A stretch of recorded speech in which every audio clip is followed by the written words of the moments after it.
Good afternoon, welcome to Chandigarh career group. आज हम लोग हिस्ट्री जो आपके एनडीए एग्जामिनेशन में पूछे हुए थे उनके क्वेश्चंस को उठाते हैं। ऑल्दो आपके देखिए जैसे 50 मार्क्स का आपका जीएटी का पेपर होता है, उसमें आपका मोस्टली जो वेटेज रहता है वो ज्योग्राफी का रहेगा। उसके बाद अगर आपको कोई और सब्जेक्ट अगर करना हो तो वो आपका हिस्ट्री का आ जाता है ना, आपके करंट अफेयर्स होते हैं। तो चलिए आज हिस्ट्री के क्वेश्चंस को देखते हैं। तो पहला क्वेश्चन दिया हुआ है, in which of the following years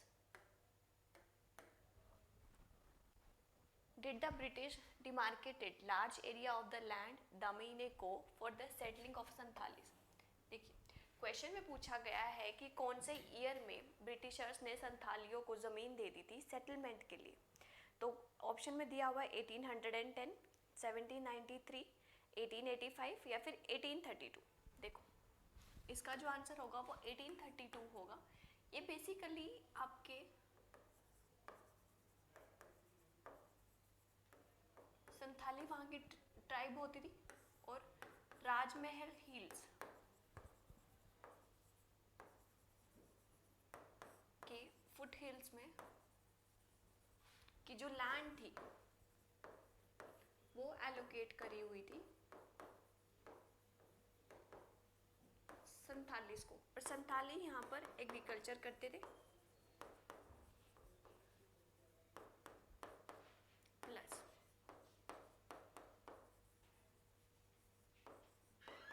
ये उनका रिजाइडिंग एरिया होता था। तो ऑप्शन आ जाएगा 1832। Next, which of the following statements about Tattvabodhini पत्रिका इज करेक्ट। ऑप्शन नंबर 1 में दिया हुआ है, it promoted a systematic study of India's past in the Bengali language. Second दिया हुआ है, it promoted a systematic study of India's past through Sanskrit source. Third दिया हुआ है, it promoted a systematic study of India's past through Persian sources. और fourth दिया हुआ है, it promoted a systematic study of India's past through western sources. देखो इसका जो आंसर होगा वो ऑप्शन नंबर ए होगा, क्योंकि तत्वबोधिनी पत्रिका जो थी वो एक जर्नल था जो किसके बाद, तत्वबोधिनी सभा के बाद ही आया था। और अगर मैं करूँ, it was a journal which was first publish in 16 अगस्त 1843, ठीक है, फ्रॉम कलकत्ता। मैंने क्या बोला, 16 अगस्त 1843। ऑप्शन नंबर ए इसका आंसर होगा। एंड एक तरीके का जर्नल होता था जो कहाँ से पब्लिश्ड हुआ था, कलकत्ता से। और अगर मैं इसके फर्स्ट एडिटर की बात करूं तो वो थे आपके अशोक कुमार दत्त, और बाद में इसको देवेंद्रनाथ टैगोर ने हैंड ओवर कर लिया था।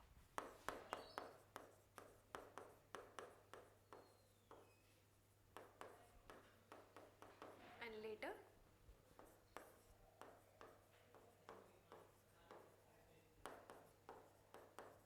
देवेंद्रनाथ टैगोर।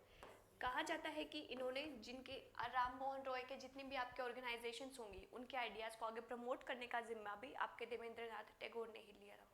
अगर मैं इसके अदर पब्लिशर्स की बात करूं तो उसमें आपका नवीन चंद्र बनर्जी भी आ जाता था साथ ही साथ।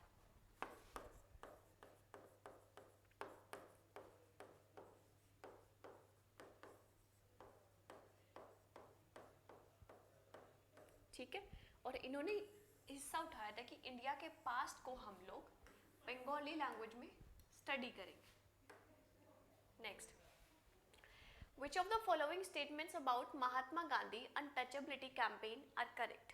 पहला है, the All India Harijan Sevak was founded for this purpose. ये तो ठीक है बिल्कुल।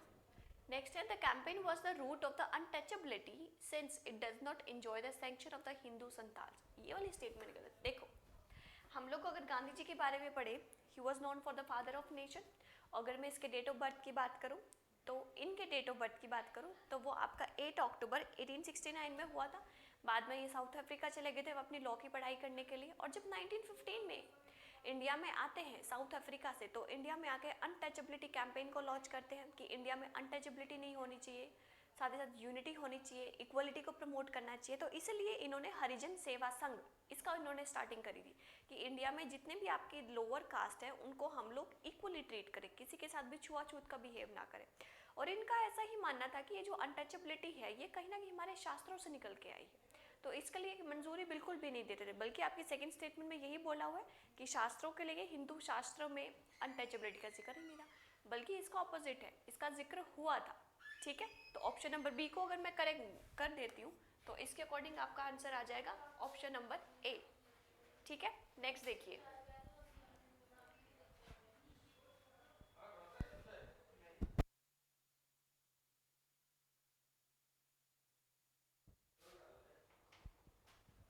Next, the founders of Paramhans Mandali, founded in the Maharashtra, believed in which of the following? Social distancing along the caste lines, दूसरा दिया हुआ है glorifying of the caste system, तीसरा है forbidding widow remarriage और चौथा है one god and in breaking the caste rules। देखिए, ये जो आपकी परमहंस मंडली है इसका काम क्या होता था कि एक भगवान में बिलीव करिए, ठीक है, साथ ही साथ जितने भी आपके कास्ट रूलर चलते हुए आ रहे थे इनको आप लोग खत्म कर दीजिए, तो इसके अकॉर्डिंग इसका ऑप्शन नंबर डी ठीक हो जाएगा। अब देखिए कि मैं बताती हूँ कि परमहंस मंडली जो थी उसकी शुरुआत किसने करी थी, देवराम पांडुरंग थे, साथ ही साथ दुगाराम मेहता जी,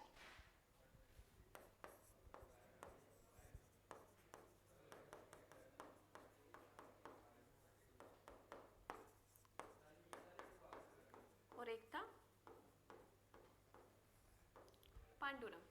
देखिए 1857 के बाद जितने भी अभी ऑर्गेनाइजेशंस बनेंगे सबका काम होगा कि विडो मैरिज को बंद कराओ, जितनी भी आपकी विमेन एजुकेशन है उसको ज़्यादा प्रमोट कराओ, विडो मैरिज को बंद करो, सती सिस्टम को विडो मैरिज को स्टार्ट करो, सती सिस्टम को बंद करो, वेस्टर्न एजुकेशन को कहीं ना कहीं प्रमोट करो। ठीक है, तो इसका आंसर ना आपका डी हो जाएगा। Next, which of the following statements about Ishtadar during the revolt of 1857 is correct?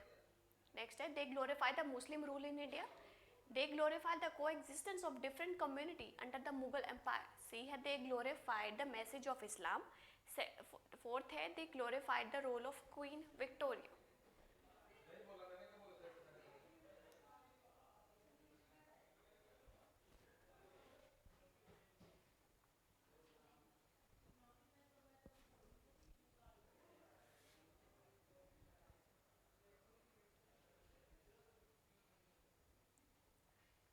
देखो इसका जो आंसर होगा वो आपका ऑप्शन नंबर बी होगा।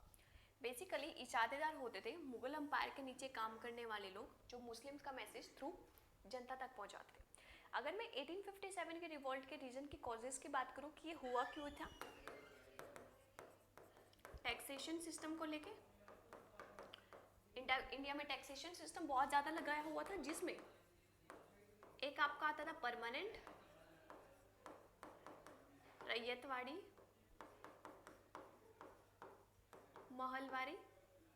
अगर मैं इसमें किंग का रोल समझाऊं कि किंग्स ने क्यों पार्टिसिपेट करा था, तो उसमें आपका डॉक्ट्रिन ऑफ लैप्स आ जाता है, सब्सिडरी अलायंस आ गया था,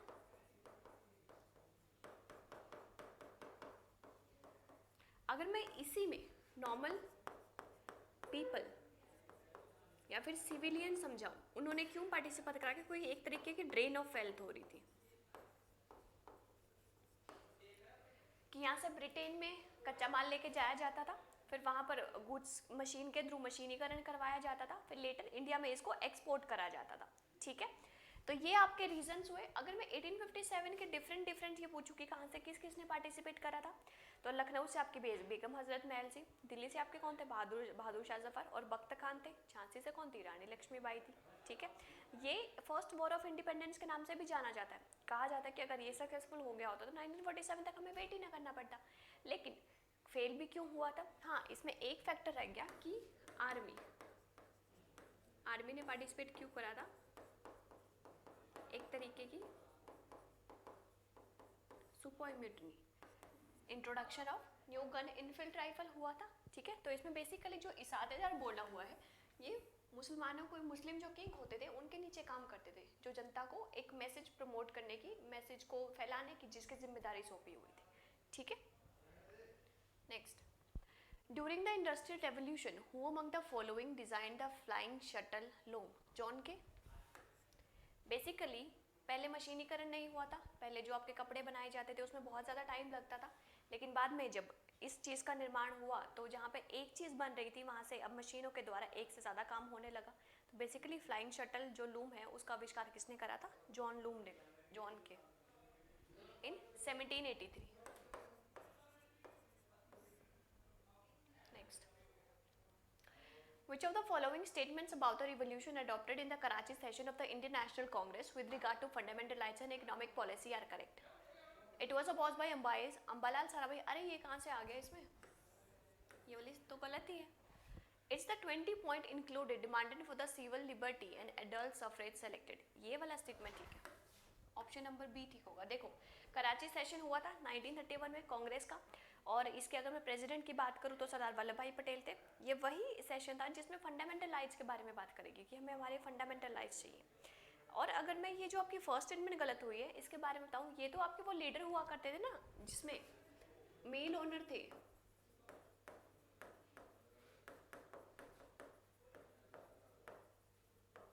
अहमदाबाद मेल स्ट्राइक में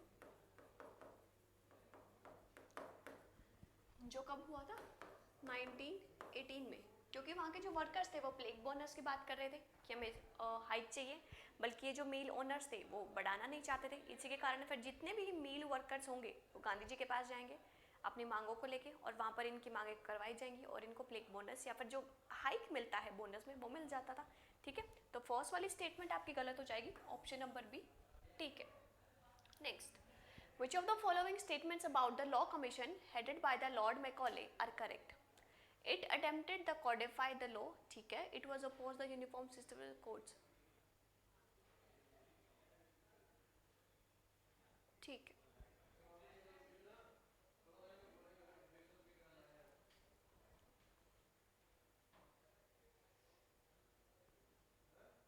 देखिए इसका जो आंसर होगा it attempted the codify law. देखिए लॉर्ड मैकॉले की कमेटी के अंदर ही है आपका Indian penal code, civil procedure code जो कि 1859 में आया था, इंडियन पेनल कोड जो कि 1860 में आया था, और क्रिमिनल कोड जो कि 1861 में आया था। ये सारी की सारी चीज़ें हुई थी, तो इसके अकॉर्डिंग इसका ऑप्शन नंबर ए हो जाएगा, ये वाला नहीं होगा। ठीक है, नेक्स्ट। ठीक है भाई, ये 8 क्वेश्चन थे। नेक्स्ट में किसी और को उठाएंगे। टिल देन प्रैक्टिस करते रहो, PYQ को देखते रहो और अपनी प्रिपरेशन को थोड़ा सा शार्प करते रहो। Till then thank you and take care.